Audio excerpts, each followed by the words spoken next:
ಜಿಲ್ಲಾ ಉಸ್ತುವಾರಿ ಸಚಿವರಿಗೆ ಲೋಕಸಭಾ ಚುನಾವಣಾ ಜವಾಬ್ದಾರಿಯನ್ನ ನೀಡಿದೆ. ಆಯಾ ಜಿಲ್ಲಾ ಉಸ್ತುವಾರಿ ಸಚಿವರಿಗೆ ಕ್ಷೇತ್ರದ ಜವಾಬ್ದಾರಿಯನ್ನ ನೀಡಲಾಗಿದೆ. ಇದಕ್ಕೆ ಸಂಬಂಧಪಟ್ಟಂತೆ ಬ್ರೇಕಿಂಗ್ ನ್ಯೂಸ್ ಬರ್ತಿದೆ.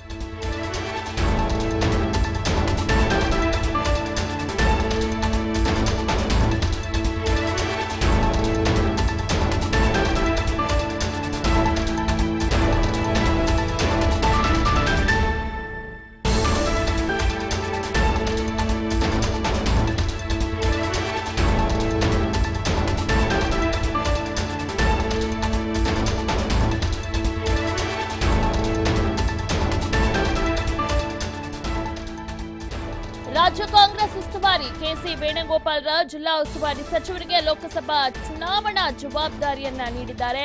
ಆಯಾ ಜಿಲ್ಲಾ ಉಸ್ತುವಾರಿ ಸಚಿವರಿಗೆ ಕ್ಷೇತ್ರದ ಜವಾಬ್ದಾರಿಯನ್ನ ನೀಡಿದ್ದಾರೆ. ಸಚಿವರ ಜೊತೆಗಿನ ಸಭೆಯಲ್ಲಿ ಕೆಸಿ ವೇಣುಗೋಪಾಲ್ ಈ ಸೂಚನೆಯನ್ನ ನೀಡಿದ್ದಾರೆ.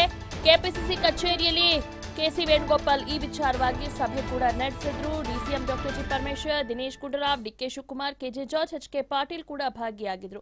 ಸಚಿವರಿಗೆ ಅಭ್ಯರ್ಥಿ ಗೆಲ್ಲಿಸಿಕೊಂಡು ಬರುವ ಹೊಣೆಗಾರಿಕೆ, ಕಾಂಗ್ರೆಸ್ ಕಾರ್ಯಕರ್ತರ ಅಸಮಾಧಾನ ತಣಿಸುವ ಹೊಣೆ, ಮುಖಂಡರನ್ನ ಒಟ್ಟಾಗಿ ಸೇರಿಸಿಕೊಂಡು ಕೆಲಸ ಮಾಡಬೇಕು, ಜೆಡಿಎಸ್ ಮುಖಂಡರನ್ನ ವಿಶ್ವಾಸಕ್ಕೆ ತೆಗೆದುಕೊಳ್ಳಬೇಕು, ಒಂದು ವೇಳೆ ಪಕ್ಷದ ವಿರುದ್ಧ ಸಿಡಿದೆದ್ದರೆ ಶಿಸ್ತು ಕ್ರಮದ ಎಚ್ಚರಿಕೆಯನ್ನ ನೀಡಿದ್ರು. ಇನ್ನು ಕಠಿಣ ಶಿಸ್ತು ಕ್ರಮ ತೆಗೆದುಕೊಳ್ಳುವಂತೆ ಹಿರಿಯರಿಗೆ ಸೂಚನೆಯನ್ನ ನಾವು ನೀಡಿದ್ದೇವೆ. ಜೆಡಿಎಸ್ ಕಾರ್ಯಕರ್ತರನ್ನ ಪ್ರಚಾರ ಸೇರಿಸಿಕೊಳ್ಳಬೇಕು, ಎಲ್ಲರೂ ಮೈತ್ರಿ ಅಭ್ಯರ್ಥಿಗಳ ಪರವಾಗಿ ಕೆಲಸ ಮಾಡಬೇಕು, ಅಸಮಾಧಾನವಿದ್ದರೆ ಅದನ್ನ ಹಿರಿಯರ ಗಮನಕ್ಕೆ ತರಬೇಕು. ಜಿಲ್ಲಾ ಉಸ್ತುವಾರಿ ಸಚಿವರಿಗೆ ಕೆಸಿ ವೇಣುಗೋಪಾಲ್ ಸಲಹೆಯನ್ನ ನೀಡಿದ್ದಾರೆ. Those who are working against the JDS candidates, those who are the Congress leaders working against the Congress JDS alliance candidate, especially against the JDS candidate, we will take strong disciplinary action. Nobody will spare. This is a clear message to every congressman, because there is a broader interest for the Congress worker, Congress leader, Congress legislators, that we have to defeat BJP at any cost. We have to reduce the number of BJP in a larger way. Those who are helping BJP, those who are helping independents supported by BJP, those people will not have any place in the Congress. I'm very categorically sending the message. Those who are working against the Congress JDS candidate will not have any place. Because everywhere Congress workers are complaining me little bit issue. More than people, they will depend these agencies like income tax and CBI. What yesterday morning we had witnessed in Karnataka is the same thing which was happened at the time of assembly election. At the time of assembly election, they raided 57 of our candidates. What message they are giving actually? Misusing the agencies like income tax and CBI, whether they are thinking that they are going to okay, ಇವಾಗ ಹೆಚ್ಚಿನ ಮಾಹಿತಿಯನ್ನ ನೀಡ್ತಾರೆ ನಮ್ಮ political reporter Shivakumar Johalli. ಜಿಲ್ಲಾ ಉಸ್ತುವಾರಿ ಸಚಿವರಿಗೆ ಲೋಕಸಭಾ ಚುನಾವಣಾ ಜವಾಬ್ದಾರಿಯನ್ನ ನೀಡಿದ್ದಾರೆ ಕೆಸಿ ವೇಣುಗೋಪಾಲ್ ಅವರು ನಿನ್ನೆ ನಡೆದಂತಹ ಸಭೆಯಲ್ಲಿ. ಸೊ ಏನೆಲ್ಲ ಜವಾಬ್ದಾರಿಗಳನ್ನ ನೀಡಿದ್ದಾರೆ, ಒಂದು ವೇಳೆ ಏನಾದ್ರೂ ಬಿಜೆಪಿ ಪಕ್ಷಕ್ಕೆ ಇಂಡೈರೆಕ್ಟ್ ಆಗಿ ಸಪೋರ್ಟ್ ಮಾಡಿದ್ರೆ ಅವರ ವಿರುದ್ಧ ಏನ್ ಕ್ರಮ ತೆಗೆದುಕೊಳ್ತಾರಂತೆ?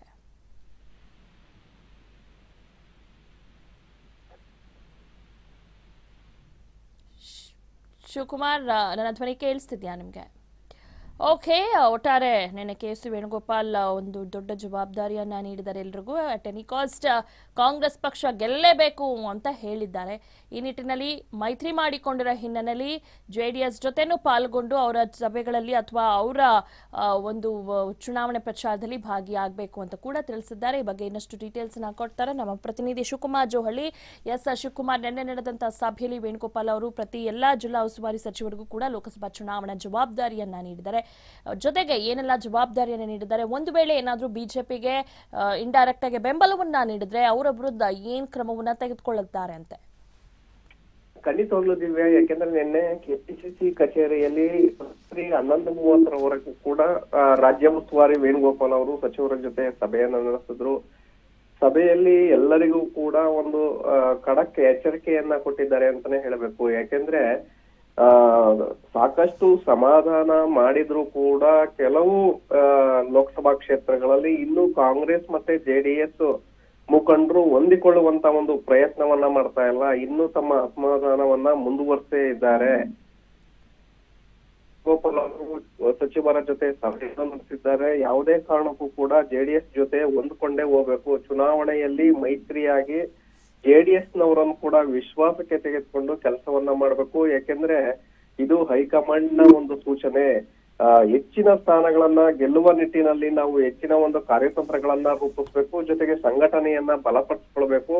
ಕೊಟ್ಟಿರುವಂತ ಅಂದ್ರೆ ಈಗ ಏನು ಪ್ರಸ್ತುತ ಉಸ್ತುವಾರಿ ಸಚಿವರನ್ನಾಗಿ ಮಾಡಿದ್ದಾರೆ, ನೀವು ಗೆಲುವು ಮತ್ತೆ ಸೋಲಿನ ಹೊಣೆ ನೀವೇ ಹೊರಬೇಕು. ಅಂದ್ರೆ ಸಚಿವರಿಗೆ ಈಗ ಹೆಚ್ಚುವರಿ ಜವಾಬ್ದಾರಿಯನ್ನು ಕೂಡ ಕೊಟ್ಟಿದ್ದಾರೆ ದಿವ್ಯಾ. ಅಂದ್ರೆ ಸೋತರು ಅವರಿಗೆ ಜವಾಬ್ದಾರಿ, ಗೆದ್ರು ಕೂಡ ಅವರಿಗೆ ಎಲ್ಲವೂ ಕ್ರೆಡಿಟ್. ಸೊ ಈ ಒಂದು ನಿಟ್ಟಿನಲ್ಲಿ ಸಚಿವರಿಗೆ ಜವಾಬ್ದಾರಿಯನ್ನ ಕೊಡಲಾಗಿದೆ. ಜೊತೆಗೆ ಆ ಕ್ಷೇತ್ರಕ್ಕೆ ಸಂಬಂಧಪಟ್ಟಂತೆ ನೀವೇ ಗೆಲ್ಲುವಂತಹ ಒಂದು ರಣನೀತಿಗಳನ್ನ ನೀವೇ ರೂಪಿಸ್ಕೊಳ್ಳಿ ಸ್ಥಳೀಯವಾಗಿ ಎನ್ನುವಂತ ಕೂಡ ಕೊಟ್ಟಿದ್ದಾರೆ. ಮತ್ತೊಂದು ಕಡೆ ಏನಾದ್ರೂ ಮತ್ತೆ ಅಸಮಾಧಾನವನ್ನ ಮುಂದುವರಿಸಿದ್ದೇ ಆದರೆ ಅಂತವರ ವಿರುದ್ಧ ಕಠಿಣ ಶಿಸ್ತು ಕ್ರಮವನ್ನು ಕೂಡ ನಾವು ತೆಗೆದುಕೊಳ್ತೇವೆ, ಯಾವುದೇ ಕಾರಣಕ್ಕೂ ಕೂಡ ಇಂದು ಮುಂದೆ ನೋಡೋದಿಲ್ಲ ಅನ್ನುವಂತ ಒಂದು ಎಚ್ಚರಿಕೆಯನ್ನು ಕೂಡ ಎಲ್ಲರಿಗೂ ನಿನ್ನೆ ಪಾಸ್ ಮಾಡಿದ್ದಾರೆ ದಿವ್ಯಾ. ಓಕೆ ಶಿವಕುಮಾರ್, ಧನ್ಯವಾದಗಳು ತಮ್ಮ ಮಾಹಿತಿಗಾಗಿ.